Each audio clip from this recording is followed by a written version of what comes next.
Bonjour à tous, j'espère que vous allez super bien. Vidéo neuve dans la chaîne. Bon, les vidéos de la semaine 21, si je ne me trompe pas.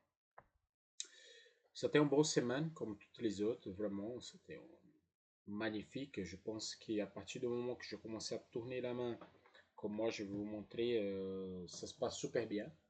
Ok. Le prochain vidéo, je vais faire l'explication de tous les mois de mai. Parce que j'ai eu 5 messages des gens qui me suivent que le mois de mai, ils ont fermé négative. Je peux vous dire une chose. Le mois de mai, si vous êtes négatif, il y a un problème psychologique là qu'il faut que je vais essayer d'expliquer plus ou moins pourquoi. Ok? Mais c'est pas normal que vous fermez négative sur le mois de mai. Vraiment, c'est pas du tout normal. Mais bon, aujourd'hui, le focus, c'est sur la semaine 21. Je vais commencer ici. Je commence toujours par l'explication de comment se fonctionne la méthode. La méthode, elle fonctionne sur les 4 premiers chandeliers. 1, 2, 3 et 4. Les lignes rouges symbolisent le lundi, l'ouverture. On prend toujours la maximale et la minimale des 4 premiers chandeliers. OK. Et là, on trace comme ça, canal d'ouverture, zone neutre. Je répète encore une fois, quand c'est moins de 1000 pips, vous faites canal d'ouverture, zone neutre, code moins de 1000 pips, pardon. Vous attendez la première casse, vous projetez le canal vers le bas et ça fait canal d'ouverture, zone neutre. Quand c'est plus de 1000 pips, donc vous faites canal d'ouverture, zone neutre, les 4 premiers chandeliers et vous découpez en deux. Voilà. C'est ça la règle de base et à partir de là, casse vers là haut, on rentre en position. La totalité est projetée vers là haut et ça fait T. À l'intérieur de la boîte, on ne trade pas. Ça veut dire l'intérieur de la boîte, pas de trade. OK? Bon. Ouverture, j'ai pris ici 4 premiers chandeliers, 1, 2, 3 et 4. J'ai fait canal d'ouverture ici. OK, zone neutre. Il y a eu la casse, je rentre en position. Les stop loss plus bas, ici. Et le take, il était vers là-haut. Qu'est-ce qui s'est passé? J'ai pris les stops. Donc, une fois qu'on prend les stops, je vais grandir pour essayer de vous guider là pour que vous voyez correctement.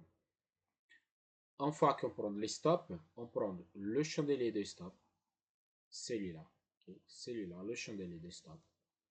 On va marquer les 4 premiers chandeliers à partir de stop, donc ça veut dire c'est 1, 2, 3 et 4. Bon, je vais regarder en groupe plus simple. 1, 2, 3 et 4, la minimale, la maximale, plus de 1000 pips, on découpe en deux. Canal d'ouverture, zone neutre, ok. Canal d'ouverture, zone neutre. Moi, je veux dire une chose. Ici, j'ai anticipé cette rentrée-là sur le M1. Il ne faut pas les faire. Dans cette cas figure ici, vous rentrez, vous faites stop. Vous voyez que cette chandelier-là, il est venu au niveau de take direct. Ça veut dire que cette position-là, on ne rentre pas. On rentre pas. Donc, c'est dans cette journée, c'était un stop loss. OK? Moi, je vais considérer que vous avez fini cette journée négative. Pourquoi? Cette chandelier-là, il est venu directement sur le take. Donc, je les considère comme stop loss. OK? Moi, je n'ai pas pris cette stop loss parce que je rentrais sur M1 ici et moi, je fais mon take. Mais, vraiment, je vais considérer comme stop loss celui-là. Et là, pas de prise de position. OK? Parce que ça, c'est le normal. Donc là, on est négatif. On passe pour le mardi. Mardi, la même chose. 4 premiers chandeliers. 1, 2, 3 et 4. Casse vers le bas. Et stop loss à l'extérieur de la boîte. Et le take. Donc là, ça fait take. Et vous dites, Maurice, pourquoi vous avez retracé la ligne? Je vous explique. Moi, je rentrais là. À moi, elle n'a pas touché mon take. Parce que j'ai mis le take carrément sous la ligne. Comme je vous dis qu'il faut laisser un morceau, c'est un take. Mais pour moi, ce n'était pas un take. Pourquoi? Mon take était sous la ligne, il n'a pas pris. Donc, j'ai pris un stop ici. J'ai pris un stop. J'ai marqué la minimale ici, la maximale ici, et j'ai mesuré là. Et j'ai fait encore une fois canal d'ouverture de zone neutre. Ok, j'ai fait là, canal d'ouverture de zone neutre.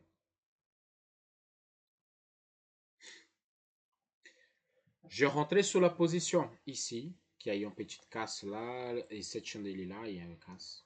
Mon stop loss, elle était extérieur de la boîte et mon take, il était là.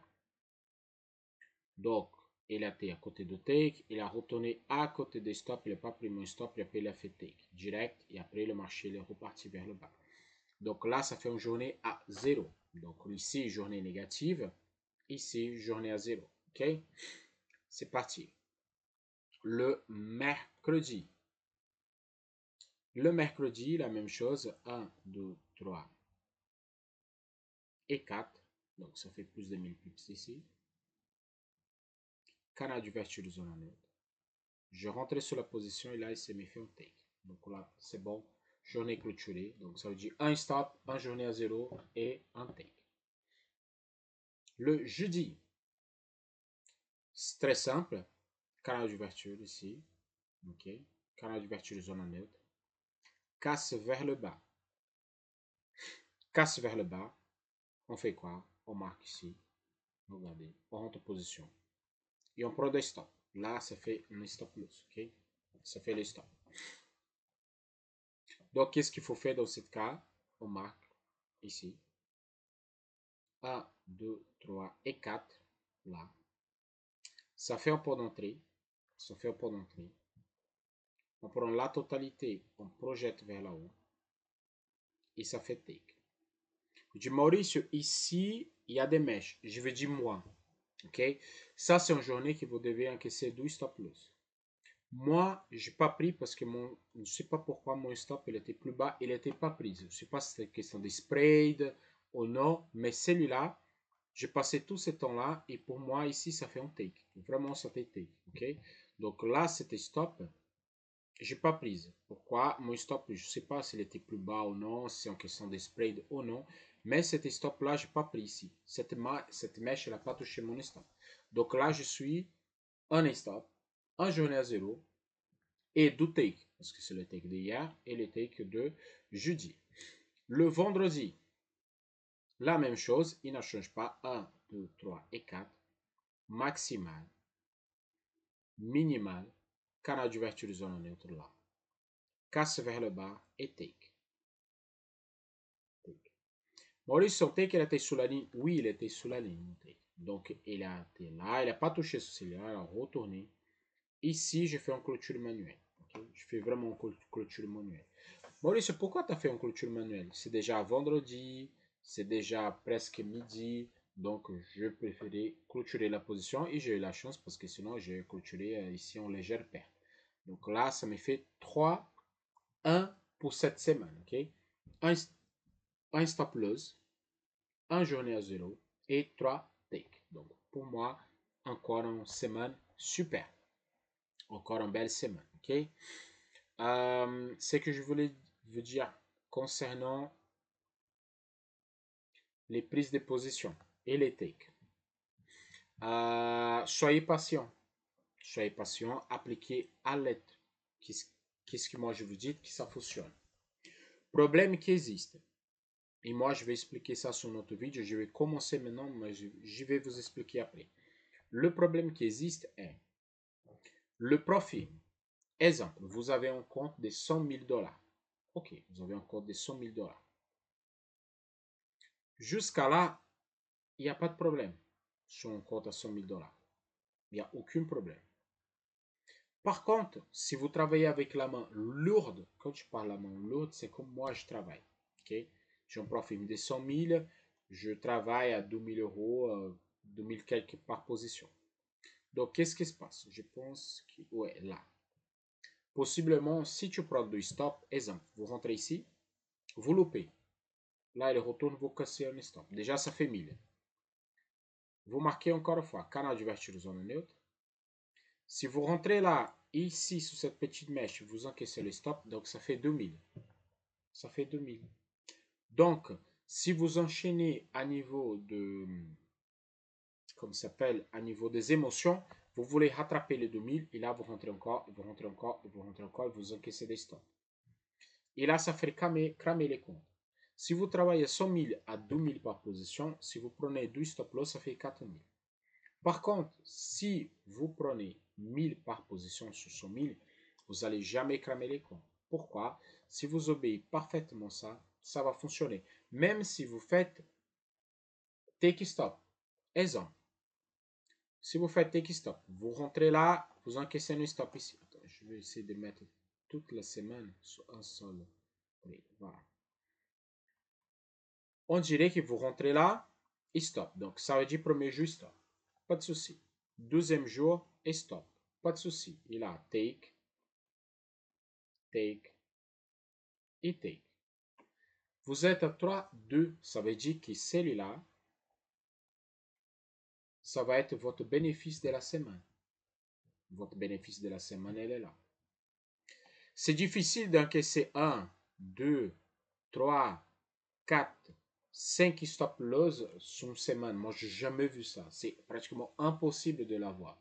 Je dis pratiquement parce qu'en fait, ça peut arriver tout dans les marchés. Mais je n'ai jamais vu. Moi, je vois 2 stops consécutifs, oui. Après, on pose 2 ou 3 jours et après un autre stop, ça oui. Parce que moi, de 15 mars à 15 avril, on a eu ce problème. Mais même avec tout ce problème, pour les comptes normaux, pour votre compte perso, elle n'a pas cramé. Je dis ça parce que ma compte, elle n'a pas cramé. Ouais, les profits, ils ont cramé. Oui, les profits, ils ont cramé. C'est normal. Si tu travailles à 1500, 1800 euros, 2000 par position, c'est normal parce que là, tu tires au maximum pour faire des bénéfices. OK? Maximum. Donc, profit, c'est une chose. Compte perso, c'est une autre chose. J'ai une autre question concernant le 5e cycle. Cette semaine, on a eu là le premier cycle, canal d'ouverture zone neutre, 12e cycle, 3e cycle et 4e cycle. Elle a rebondi sur le 4e cycle. Vraiment, elle a rebondi sur le 4e cycle. Donc, c'est pour ça que quand elle a rebondi ici, moi, j'étais plutôt pour l'achat et pas pour les ventes. OK? C'est pas en référence. Moi, je vais sous que le setup, elle me donne. Si c'est la tendance, elle aussi, elle me donne en vente, je rentre. Si la tendance est baissière, elle me donne en buy, je rentre. Si elle me donne en sell, je rentre. En fait, j'obéis le setup et la tendance, vraiment, je ne regarde pas du tout. Même si là, maintenant, la tendance, elle est forte baissière. Pourquoi? Parce qu'en fait, ouverture de l'année, 1, 2, 3 et 4. Donc là, la maximale et la minimale. Et vous voyez, ici, il y a un casse de la minimale de l'année. Donc on a fait un gigantesque mouvement. Soyez pas surpris s'il vient encore une fois sur la base ici à niveau de 3500 $. Ne soyez pas surpris si ça peut arriver. Okay? Ce n'est pas en confirmation, mais ça peut arriver. Mais la tendance là, elle est forte baissière, vraiment. Cette casse ici de la ligne de l'année, dans l'ouverture de l'année, ok, ça fait un fort indice de baisse pour le chat OSD. Ok, bon, je vous laisse, sinon le vidéo vous devient énorme et vous n'allez pas regarder. Prochaine vidéo, je vais passer sur chaque mois avec le mois de mai pour vous montrer et pour vous expliquer pourquoi vous êtes négatif. Parce que c'est pas normal que vous êtes négatif. Moi, je vous dis déjà en avance. Mais si ça arrivait, on va essayer. Je vais essayer de vous donner des chemins, des petites guides, des petites idées pour que ça n'arrive pas. Le normal, c'est que tous les mois, vous soyez positif et toute la semaine, vous êtes positif. C'est ça mon but majeur. OK? Je souhaite à tous une excellente soirée. On se voit lundi pour de nouvelles aventures. À la prochaine. Ciao, ciao.